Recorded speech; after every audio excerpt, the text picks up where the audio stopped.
अस्सलाम वालेकुम नाज़रीन, पाकिस्तान प्रॉपर्टी लीडर्स, मैं राना तानुदस्सर हूँ। बहरिया टाउन कराची में बहुत सारे प्राइवेट बिल्डर्स काम कर रहे हैं और बड़ा क्रिटिकल सवाल होता है कि प्राइवेट बिल्डर्स वो कौन से हैं जिन पर एतबार किया जाए, जिनसे हम यानी बुकिंग करवाएं और उसका तरीक़ाकार क्या होना चाहिए और इसके लिए बहरिया टाउन की तरफ से क्या मैकेनिज़्म है या क्या पॉलिसीज़ हैं और किस तरह से हम ये जांच पड़ताल कर सकते हैं कि कौन सा बिल्डर कितना ऑथेंटिक है या हमें इनके मार्केट करदा प्रोजेक्ट के अंदर बुकिंग करवानी चाहिए या नहीं। इस तरह के बीसियों सवालात जो कि आए दिन पूछे जाते हैं, जिस पर बात कर रहे होते हैं हम लोग, तो इसको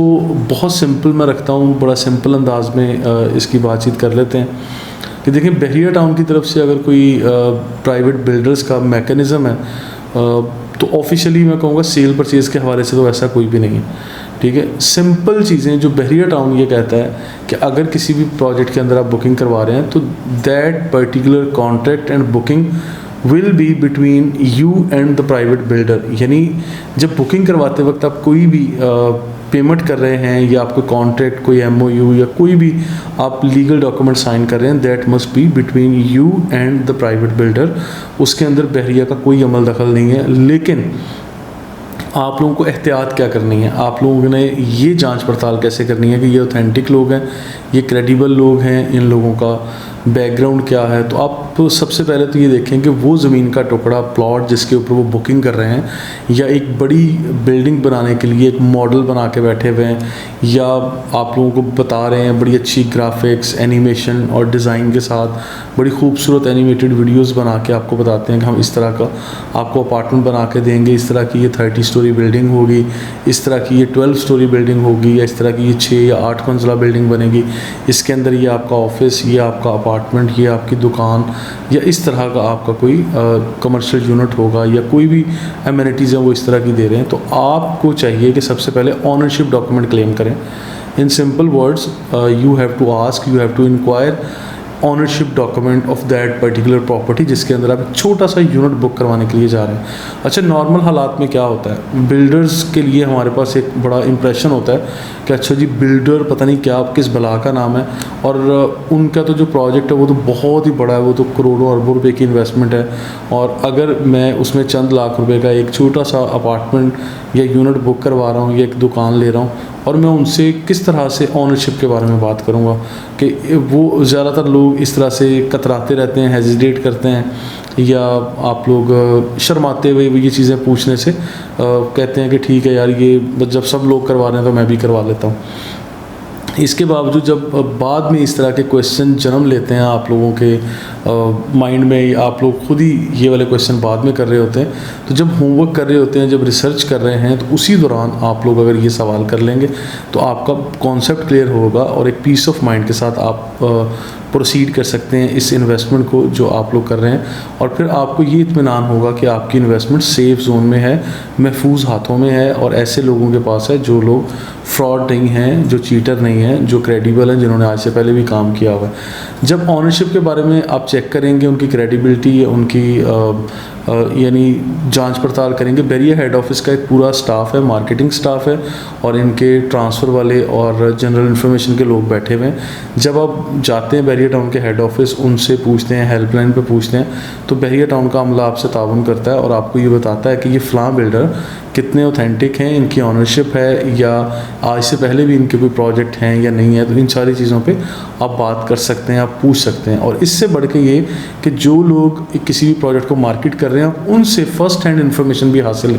कर सकते हैं, उन लोगों से जो डायरेक्टली आपको बेचना चाह रहे हैं। फॉर एग्ज़ाम्पल, अगर मैं PPL से अगर कोई आपको कोई यूनिट सेल करना चाह रहा हूँ, किसी प्रोजेक्ट के लिए रिकमेंड कर रहा हूँ, you can ask me for the ownership document, तो मैं आपको वो ऑनरशिप डॉक्यूमेंट आपसे मीटिंग में सॉफ्ट कॉपी या किसी भी तरह मैं आपके साथ शेयर कर सकता हूँ और आप उन चीज़ों को पहले क्रॉस चेक करें, वेरीफाई करें,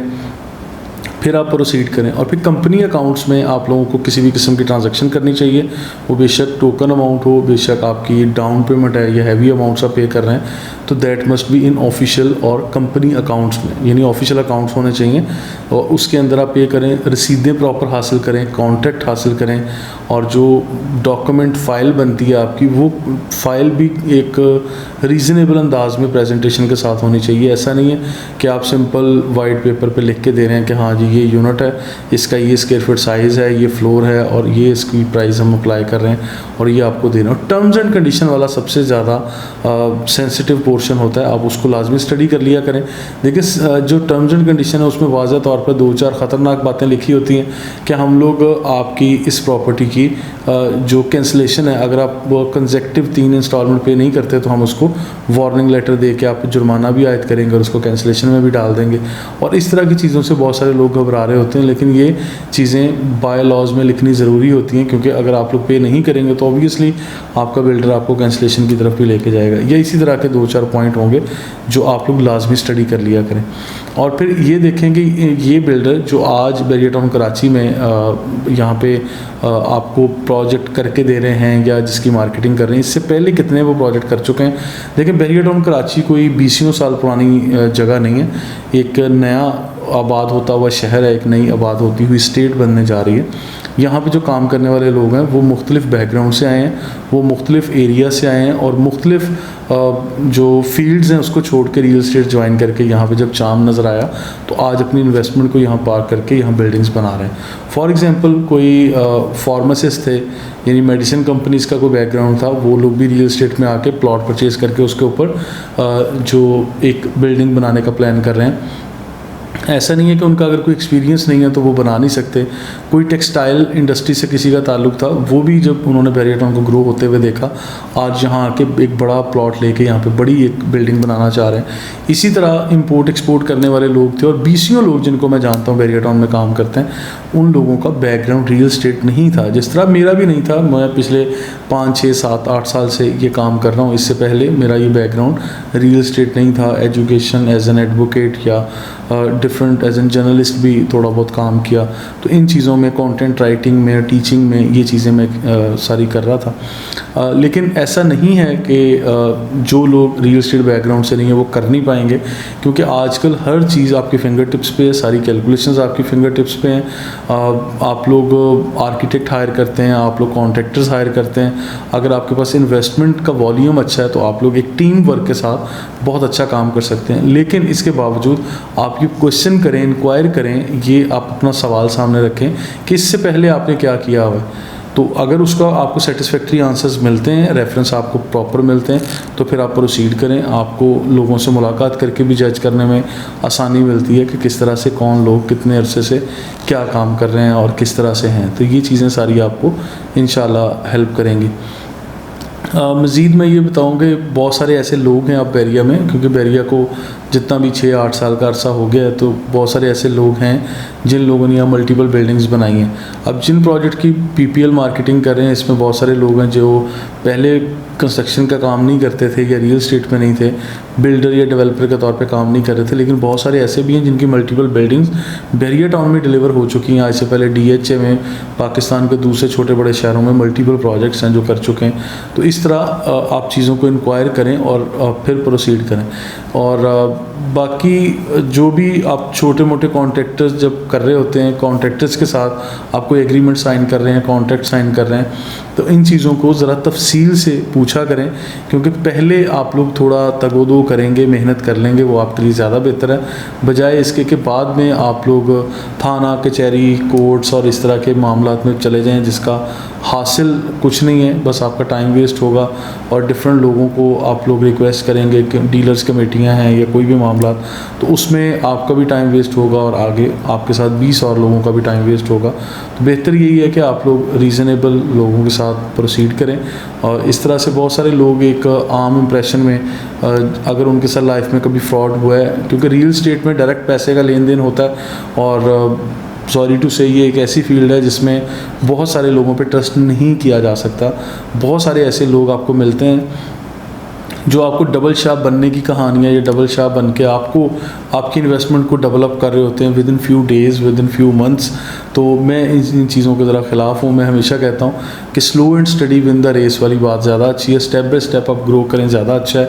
ओवर द नाइट अमीर बनने का कोई आपको ख्वाब नहीं देखना, ना मैंने दिखाना है। आप लोगों को ख़ुद इन चीज़ों को समझना चाहिए कि जितनी जल्दी जो चीज़ें ग्रो कर रही होती हैं वो उतनी जल्दी मतलब डाउनफॉल भी उसी पे आता है। तो बहरहाल आप आहिस्ता आहिस्ता ग्रो करें, चीज़ों को देखें, एक प्रोसीजर होता है उसको अडॉप्ट करें। अगर स्टेप बाय स्टेप चीज़ें करेंगे तो उसमें ज़्यादा पुख्तगी होगी, ज़्यादा आपको ऑथेंटिकेशन नज़र आएगी, ज़्यादा चीज़ें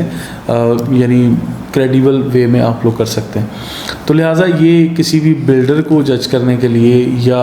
ये जांच पड़ताल करने के लिए ज़रूरी है कि आप लोग वो सवालात जो आपके दिमाग में हैं वो आप लोग पूछें अपने उस एजेंट से जो आपको वहाँ कन्विंस कर रहे हैं उस प्रोजेक्ट में इन्वेस्टमेंट के लिए। फिर उस प्रोजेक्ट की लोकेशन देख लें,